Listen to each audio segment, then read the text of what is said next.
Omar tiene con frecuencia cositas interesantes para contarnos al oído. ¿Qué nos cuenta hoy? Pues doctor Fernando, viene una semana decisiva si es que hoy no se produce la noticia y es con base en lo que ocurrirá con las famosas decisión que dirá la Corte Suprema de Justicia si los competentes para tener a Santrich privado de la libertad son nuevamente la Fiscalía y la Justicia Ordinaria o si debe devolverse el proceso a la Justicia Especial para la Paz.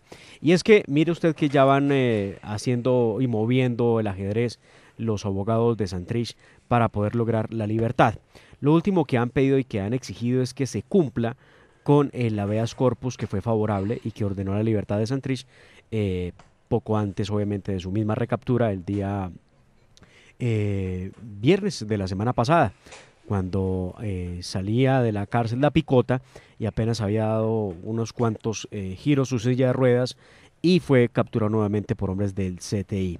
¿Qué es lo que esperan ahora? Están exigiéndole a la justicia que por favor haga cumplir que ese habeas corpus le permita la libertad de Santrich, porque ellos dicen, el juez accedió a la libertad de Santrich y dijo que sí era posible y que tenía que darse. ¿Y qué fue lo que no ocurrió? Pues que nunca se le dio la libertad porque fue inmediatamente capturado. Ellos hablan de una violación al debido proceso y están en estos momentos esperando que surta efecto esa comunicación y esa decisión ante la misma Corte Suprema de Justicia, que debe hoy decidir el asunto principal: si debe o no permanecer privado de la libertad de Santrich mientras se resuelve la recusación en contra de la juez y mientras se resuelve el tema de competencia nuevamente sobre el caso de Santrich. Le quiero recordar un poco de historia de mar. En el gobierno del presidente Álvaro Uribe fuimos un día sacudidos con la noticia de que un juez de Tunja, que hoy es candidato a la alcaldía de Tunja, el juez Suárez Baca, se había ido para la cárcel de Cómpita a exigir la liberación de los Rodríguez Orejuela, nada menos que eso, de los mafiosos, de los capos del narcotráfico más famosos del mundo en ese momento, los Rodríguez Orejuela. Entonces, ¿qué hacer?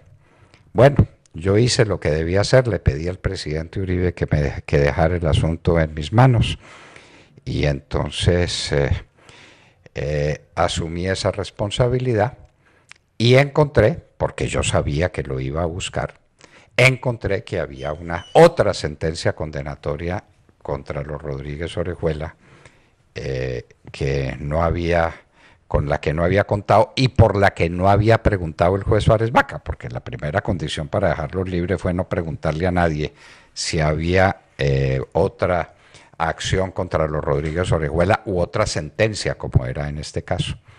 Entonces, era un mismo proceso que estaba dividido en dos, el de Miguel y el de Gilberto. El de Miguel lo encontré inmediatamente. Demoramos un poco porque eso fue el viernes, que era con lo que contaba el juez Suárez Baca para dejar consumadas la liberación de los Rodríguez Orejuela. Encontramos la manera, había que hacerles exámenes médicos muy a fondo, ¿no le parece a usted que era el Claro. caso?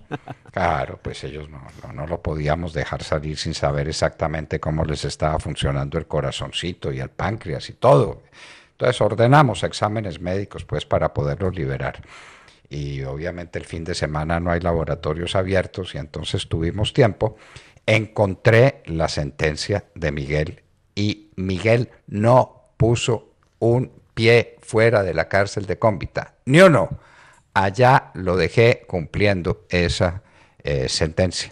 Y me puse a buscar la otra, que desapareció. No tuve más remedio que dejar salir a Gilberto.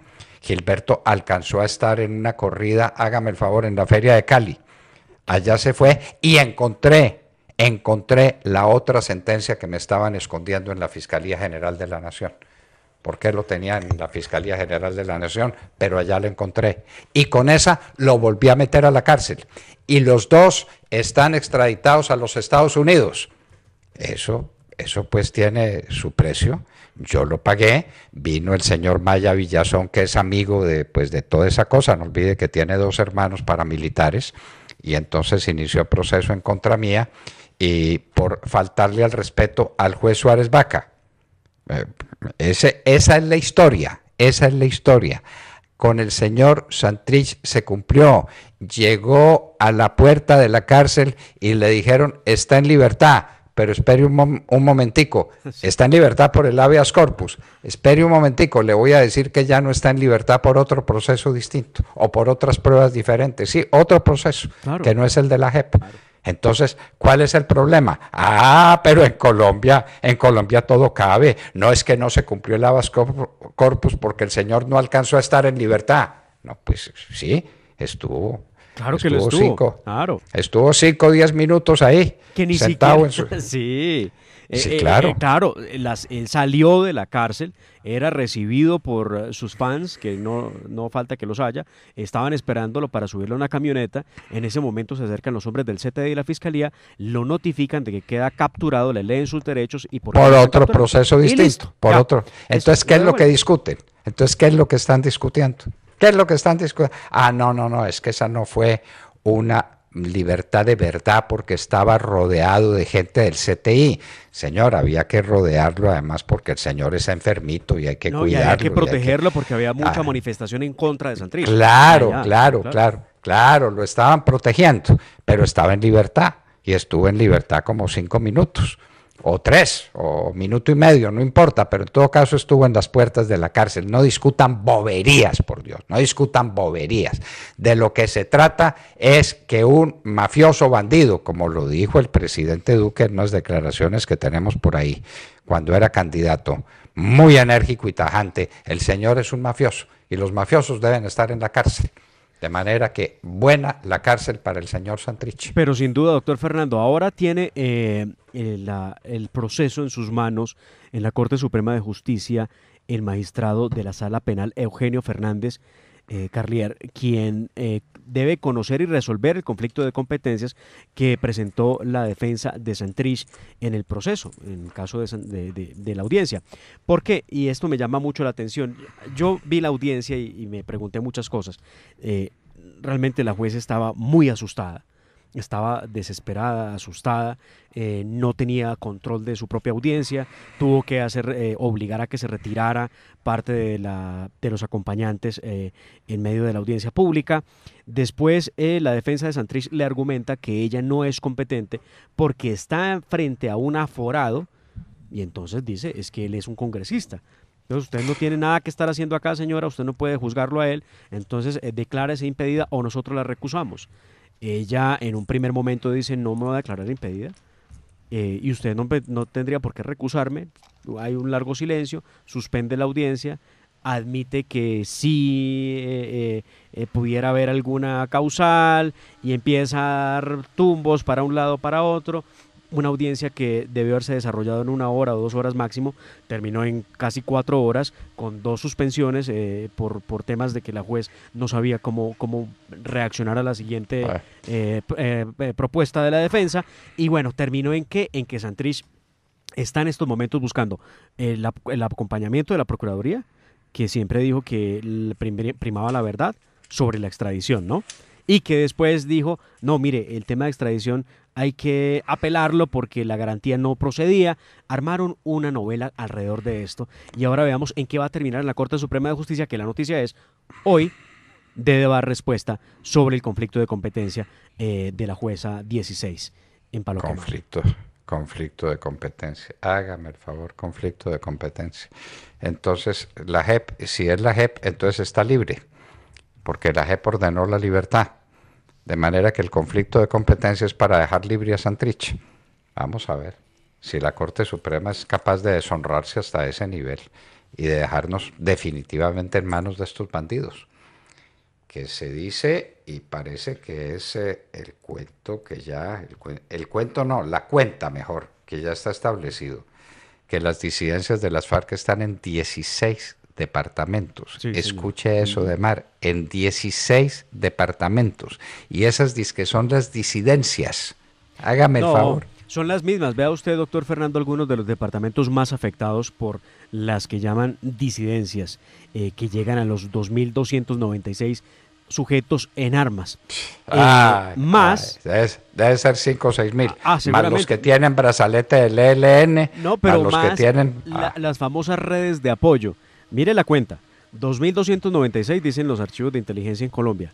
Hombres en armas con brazalete y en el monte, más 1.452 que son parte de las redes de apoyo, o sea, las guerrillas urbanas, que hacen presencia en 57 municipios ubicados en 16 departamentos. Pero ¿cuáles son los departamentos donde están las disidencias? Mayoritariamente Guaviare, Bichada y Meta. ¿Acaso alguna vez no hubo FARC? Por eso, y Antioquia, pero el noreste de Antioquia debe estar lleno. Lleno, sí. Chocó debe estar lleno. Tumaco, todos los amigos de pues Guacho, todos están allá. Nunca se fueron. Nunca se fueron, allá están en Tumaco y en el Putumayo y en todas partes. Esto se lo tomaron estos bandidos, mientras el ejército no combate por las razones que di en mi editorial. Es que, ¿qué es esto de que la responsabilidad política y que entonces es el general Nicasio y entonces vienen aquí periodistas de no sé dónde diablos a entrevistar a Nicasio, que da la entrevista por orden superior? Tenga esa absoluta seguridad. ¿Pero qué es eso? Los militares dándole entrevistas a periodistas para explicar sus órdenes operacionales. ¡Qué por Dios! Otro militar, respaldado políticamente, le dice: se va usted muy para la punta del cuerno. Mis operaciones, yo no las discuto con periodistas ni con nadie, ni con nadie. Vaya, pregúntele al ministro de Defensa lo que le quiera preguntar, o al presidente de la República. Pero los militares respondiendo políticamente, Demar, eso es una monstruosidad. Eso es una monstruosidad. La responsabilidad política es del poder político. Pero se hacen los morrongos, ¿no? No, entonces vamos a ver qué pasa con los militares y qué pasa, cómo están haciendo las cosas. No, señor, la responsabilidad es mía porque yo di la orden y yo respondo. ¿Qué era lo que hacía el presidente Uribe? ¿Qué era lo que hacía yo cuando daba una orden porque estaba en funciones presidenciales? Y entonces me preguntaban alguna cosa y yo decía: la orden es esta, y la cumplen. Y quieren la orden por escrito. Nunca me dijeron que querían el escrito, que con mi palabra bastaba. Pero era que yo no me escondía después. Yo me iba al Parlamento a responder por lo que se había hecho políticamente, porque, insisto, la responsabilidad política es de los políticos, no de los militares. Esa es la gran diferencia. Hoy la responsabilidad política es de los militares y ellos son los que tienen que enfrentarse a los medios de comunicación, a los políticos que de la extrema izquierda les tiran piedras y toda clase de palos para hacerlos enredar, y a la misma jugada que tiene las FARC desde siempre, que es la guerra jurídica, donde los han liquidado a todos. Pues, pero claro, pues es que los militares no están hechos para eso. ¿Usted cree que en las escuelas militares, en la José María Córdoba, les dan clase de comunicación y de tratamiento con la prensa y de discusiones políticas? No, ellos les dan las clases para ser militares, para entrar en combate, para jugarse la vida en combate, dirigiendo hombres adecuadamente para que pongan en peligro la vida de los adversarios y no la vida de los suyos. Pero el que usa un ejército sabe que está usando un arma, el arma suprema que tienen las democracias para defenderse. Y eso tiene una responsabilidad. Entonces decídase si la usa o no la usa. Entonces el presidente Duque puede decir: he resuelto que el ejército se quede en los cuarteles y que las FARC hagan lo que le dé la gana con este país. Esa es una decisión. Esa es una decisión que juzgará la historia y que juzgaremos los colombianos. A ver cómo nos parece. No, pero yo doy la orden de combatir, pero eso sí, por la responsabilidad del combate, que contesten ellos, que la asuman ellos. No, mire, señor. Nada más señor. Dramático que la narración que usted hizo, parafraseando la columna de la periodista española Salud Hernández, cuando habló del avión que venía en apoyo al grupo de policías que estaban siendo hostigados por los terroristas, y el piloto de la aeronave, al no estar seguro y no lograr confirmación de que se trata de un objetivo válido para poder abrir fuego, decide retirarse y dejar a los hombres de la policía solos, desprotegidos. Uno no sabe qué cosa es más grave, ¿no? Si haberlos dejado solos y haber permitido que, gracias a Dios no ocurrió, los hubieran masacrado, o no haber accionado y él haber terminado de pronto en una cárcel y pagando por un crimen que no cometió? Bueno, decía mi abuelo algo que yo le voy a repetir a usted, no hay nada más feo que un muerto armado. ¿Ah? Sí, Un sí. muerto, un muerto armado, un muerto con el revólver ahí puesto en la cintura, eso es muy feo. Si uno saca el revólver es para usarlo, si uno saca el ejército es para usarlo, y uno responde por las consecuencias. A ver, dígame quién fue el que tiró la bomba atómica sobre Hiroshima y Nagasaki. ¿Cómo se llamaba el piloto? ¿Lo sabe algún curioso de la historia? Las órdenes fueron del presidente Truman. Y el presidente Truman tiene esa responsabilidad política. Ordené tirar la bomba sobre Hiroshima y Nagasaki. Por razones políticas. Atroz. Mataron no sé cuántas decenas de miles de civiles. Pero ¿cuántas economizaron? ¿Cuántas? Ese es un problema eminentemente político, no es un problema militar. Los militares están hechos para combatir. Y cuando se les da las órdenes de combatir, pues se les da las órdenes de combatir. Claro. Háganlo bien, pero de todas maneras la responsabilidad es mía. Que los indígenas se quieren tomar la carretera panamericana, orden del presidente Álvaro Uribe al general Mora. No pisan la carretera panamericana, general. No la pisan, y no la pisaron. Y el general lo hizo muy bien. Y no hubo un herido, ni hubo nada. Pero allá se quedaron en la María. Eso sí, les ponían musiquita alta, música de rock por las noches. Eso no era parte de las órdenes que se habían dado. Esa fue la violación del derecho humano. Pero uno tenía que amenizarles las noches a esos pobrecitos. No me imagino Sí. yo toda la minga indígena escuchando a Pestilencia y a Toda la Bueno, noche, eso es suave. toda la noche. Y obviamente pues no les llegaba comida porque lo que yo dije cuando di la orden de que interceptaran los camiones con comida, eso no es un restaurante. Si quieren comer, váyanse para su casa y comen bien. Pero la carretera panamericana no es un restaurante. Bueno, en fin, pero son órdenes políticas que uno da y uno asume la responsabilidad. Señores de la política colombiana, señores del gobierno nacional, asuman la responsabilidad política de las órdenes que dan. No son los militares los que la tienen que asumir.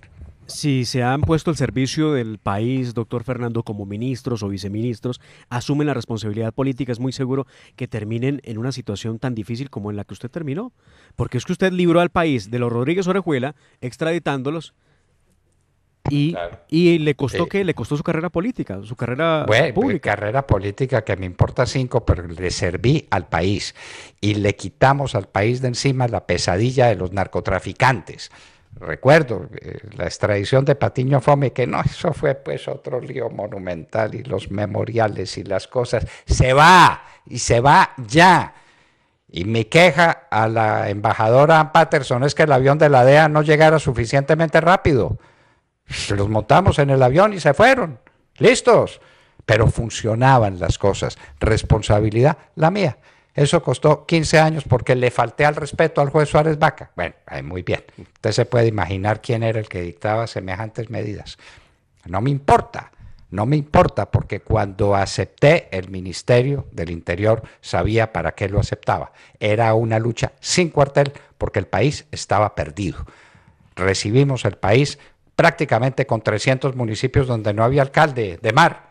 Claro. Entonces, ¿cómo quiere uno que lleve los alcaldes a los pueblos? Pues utilizando el ejército y utilizándolo como se utilizan los ejércitos para combatir. Pero no, ahora pues todo el que muere es un civil. Pero claro que son civiles. Son civiles armados y bandidos armados que se visten de civiles, pues algunos que no están vestidos con uniforme de guerrillero. En fin, gravísimo lo que está pasando, gravísimo. Gravísimo. La responsabilidad para los militares, no saben qué hacer. Y esto es una iniquidad. Ojalá escuchen y entiendan que la responsabilidad es política y la debe asumir el ministro o la ministra que esté de turno y no el militar que debe estar protegido por la Constitución y la ley que lo ordena para que defienda la patria. Y vea usted, hay revuelo en redes sociales desde ayer por cuenta de la noticia del nombramiento de Olga Lucía Velázquez como la nueva superintendencia de seguridad privada. Bueno, no sé si la noticia va más hacia el nombramiento de Olga Lucía Velázquez o del relevo de Alicia Arango como la ministra de Defensa ad hoc. Recordemos que ella había sido nombrada como ministra de Defensa ad hoc para hacer ese nombramiento, pero ella se opuso férreamente a ese nombramiento al punto que pues dijo que no lo firmaba. No lo firma. No lo firmaba. No lo firmaba. Y entonces el presidente Duque la destituyó. Sí, y entonces Nancy Patricia Gutiérrez ha asumido la cartera ad hoc. Y bueno, ahora pues parece que se confirma el nombramiento de Olga Lucía Velázquez. La ministra de Trabajo, Alicia Arango, dice que esa hoja de vida les llegó a ellos a través de Samuel Moreno, que fue Samuel Moreno, el exalcalde de Bogotá, preso por corrupción, quien impuso esa hoja de vida. Sin embargo, hay otras versiones que dicen que no, que fue una decisión del presidente, que el presidente quería nombrarla porque fue una parlamentaria destacada. En todo caso, Alicia Arango hizo lo que tenía que hacer. Si uno es ministro y no está de acuerdo con algo, le dice al presidente, me muero de pena, no le pongo la firma, destitúyame. Y el presidente lo destituye en un minuto. Así fue. Así es. Así fue, porque hay que nombrar gente del Partido Liberal, pues para eso están en la oposición, ¿o no? No. Mira, pero es que Olga Lucía Velázquez... es otra discusión que hay, y es si es válido ese nombramiento toda vez que pues el Partido Liberal está en la oposición y no se pueden nombrar opositores por el nuevo... por el estatuto de la oposición. Mire, Olga Lucía Velázquez es pues obviamente liberal, apoyó e impulsó la campaña de Humberto de la Calle a la presidencia de la República, también estuvo obviamente de acuerdo con el sí a la paz. Bueno, toda una santista que los uribistas pura sangre, los uribistas de la base dicen no entendemos y no puede ser que nos vayan a poner otra santista en el gobierno. Otra más, porque es que, pues, sí, y la pusieron.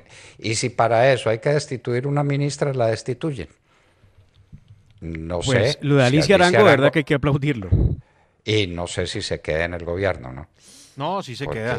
Ahorita hace unos minutos la entrevistaban en otra emisora y le preguntaban, bueno, pero si nombran a esta señora, ¿usted va a compartir gobierno con ella? Y decía, bueno, ¿y es que acaso es que la nombran a ella y a mí me saca de mi cargo Olga Lucía Velázquez?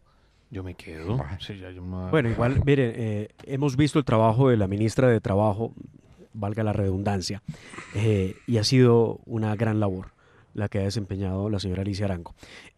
Lamentable que tuviera que irse por una cosa de estas, pero sí, también es cierto que ha habido otros funcionarios que por menos han renunciado a su cargo. Y esto es un poco pero de dignidad. Desde luego, presidente, usted tiene que prescindir de mí porque no me gusta esto, entonces pues yo me voy. Y no es que la tumba Olga Lucía Velázquez, la está tumbando el presidente Iván Duque. No, pero prescindió de ella como ministra ad hoc. Se mantiene en la cartera. Ese no era el cargo para el que estaba prácticamente nombrado el almirante Arango Bachi. Pero le preguntaron también sobre eso y ella dice que no, que la hoja de vida de Arango Bachi nunca ha estado a consideración. Pero ahora. Es lo que responde ella, que la hoja de vida no ha sido considerada y no se le ha hecho ningún ofrecimiento en ese sentido a Arango Bachi. Es lo que dijo hace minutos en otra emisora la ministra ad hoc, ministra de Trabajo, Alicia Arango. Oiga, pero alguien me explica cómo Samuel Moreno envía una hoja de vida para que la estudien. Bueno, eso no tiene importancia. Lo cierto es que es una liberal, activa, recalcitrante, durísima, inteligente y brillante mujer, es lo que dicen, magnífico, pero es la oposición. Hay problemas muy serios. En el Huila, mis queridos amigos, hay problemas muy serios con el Centro Democrático, que dice, bueno, todos los dignatarios del gobierno en el departamento del Huila, todos son enemigos. Aquí no hay gente del Centro Democrático, ni de los partidos de gobierno, sino del Partido Liberal, que sigue mandando en el Huila. Bueno, que no haya gente del Centro Democrático tampoco es que sea demasiada garantía, ¿no? Hemos visto cómo el Centro Democrático también tiene dentro de sus filas gente que pues no ha sido demasiado coherente con las ideas profesadas por esa colectividad. Bueno, ese es otro tema. Pero lo cierto pues es que uno supone que las elecciones las ganó el presidente Iván Duque con el Centro Democrático, con Mira y con Colombia Justa y Libre. Sí, Y a propósito, se le olvida. sí. ¿Qué pasó mucho. con Ricardo Arias Duque? ¿Qué pasó? Bueno, ¿y cómo les parece pues el cuento de José Miguel Narváez con la muerte de Cepeda, del papá del senador Cepeda, sí, de Manuel Cepeda, que lo están persiguiendo y le están ampliando indagatoria después de no sé cuántos años, cuando ese proceso está prescrito? Pero hágame el favor, ¿cuál es la acusación contra él? Que indujo a Carlos Castaño a asesinar a Manuel Cepeda. ¿Y cuál es la situación de Carlos, o cuál fue la situación de Carlos Castaño ante la justicia por ese crimen específico? ¿Saben ustedes? Absuelto en primera instancia, absuelto en segunda instancia y absuelto en casación por la Corte Suprema de Justicia. Y el crimen de Narváez es incitar a Castaño a que mate a una persona cuando Castaño no la mató, según los jueces colombianos. Sí, eso sí es una contradicción tremenda. Bueno, pero ahí está el fiscal, obviamente fiscal que viene de atrás, persiguiendo a José Miguel Narváez, porque alguien tiene que ser culpable. La fiscalía tiene que tener culpables. Este sistema de justicia... Y el culpable es Narváez, a quien tienen abandonado, lo tienen solo, nadie lo volvió a mirar. Y entonces, ¿cuál es la lealtad y cuál es la fidelidad que esperan de la gente a la que dejan en ese abandono? Y es inocente, absolutamente inocente de ese cargo, pero por definición judicial. Claro. ¿Pero cómo le parece? Claro. No, es que usted indujo a Carlos Castaño a que matara a Manuel Cepeda Vargas. Pero señor, si Carlos Castaño fue absuelto por la justicia, ¿cómo he podido ser yo el inductor de una persona que no mató a la víctima? Bueno. Oiga, me permite, para cerrar este audio, doctor Fernando, hablar de un tema que les dejo para que ustedes piensen a dónde va apuntando, porque me parece bastante grotesca la manera en cómo ocurrieron las cosas. Sabemos todos que la Corte Suprema de Justicia dijo que el fiscal ad hoc desaparecía porque ya no estaba Néstor Humberto Martínez en el cargo. Entonces el doctor Leonardo Espinosa pues entrega ese cargo y ya se despide del asunto de las investigaciones de Odebrecht, entregando un muy buen balance. Lo que llama la atención es que justo en los momentos en el que él salía del cargo de fiscal ad hoc, hombres del CTI allanaron la oficina donde él operaba y hacía las investigaciones y los procesos en todo el caso Odebrecht. ¿Allanado? Sí, allanado. ¿Y eso ¿Quién es eso? ¿Quién entiende esto? O sea, ¿qué es esa forma en la que despide a Leonardo Espinosa? ¿Pero qué es eso, por Dios? Sí. ¿Qué es eso? Bueno, ahí le tengo. Al oído. Bueno. No. A mí me había llegado el rumor y me negué a creerlo. Pensé que era un chisme porque uno no se explica cómo pero ¿cómo le parece? Allana a la persona que está haciendo las cosas y que las está haciendo muy bien y que está adelantando esos procesos eso, ¿no? Como nadie los había adelantado. Sí. Bueno, pero ¿quién les dio la orden? ¿Quién les dio la orden? ¿El nuevo fiscal? Y si pues no es el nuevo fiscal, entonces ¿quién? Sí, si no es el nuevo fiscal, entonces ¿quién? Sí. El nuevo fiscal que entre otros nadie sabe quién es, ¿no? El doctor Fabio Spitia, y sí, pues, cierto. Sí, pues sí. Algunos dicen que es muy buen, no sé a qué se refiere, dicen que es un muy buen funcionario, que es un gran abogado, pero llama mucho la atención este comentario que además ayer hizo eco. De hecho, Las Dos Orillas publicó lo siguiente: con allanamiento despidieron al fiscal ad hoc Leonardo Espinosa de la Fiscalía. Ese es el titular. No, esto sí es el colmo. Y mire, gracias al doctor Gerardo Sonsón, quien es un oyente nuestro en todas las mañanas, y nos dice, el piloto era Paul Tibbets, al comando del B-29. Bueno. La pregunta que usted hizo. Muchas gracias. Por eso. Pero ¿quién tiró la bomba atómica para el mundo entero, para la humanidad? ¿Truman? ¿O no? ¿O fue el señor Tibbets? No, Truman. Por eso, y a él lo llevaron a juicio, y a él le preguntaron, y a él, en absoluto, cumplió su deber fue cumplir una orden superior y que Truman responda, y en esa discusión estaremos la vida entera, si esas bombas se debieron tirar o no las debieron tirar, pero eso no es cuestión del piloto que cumple con su obligación de militar, de cumplir órdenes. La responsabilidad es de quien dio la orden política, Truman, que además nunca dijo, no, el problema no es mío, yo le voy a preguntar a Tíbet a ver qué fue lo que hizo. ¿Ah? Bueno, y en un minuto estaremos con el señor viceministro de Infraestructura, Manuel Felipe Gutiérrez. En un minuto. Y les hablábamos al oído. Al oído. 7:49.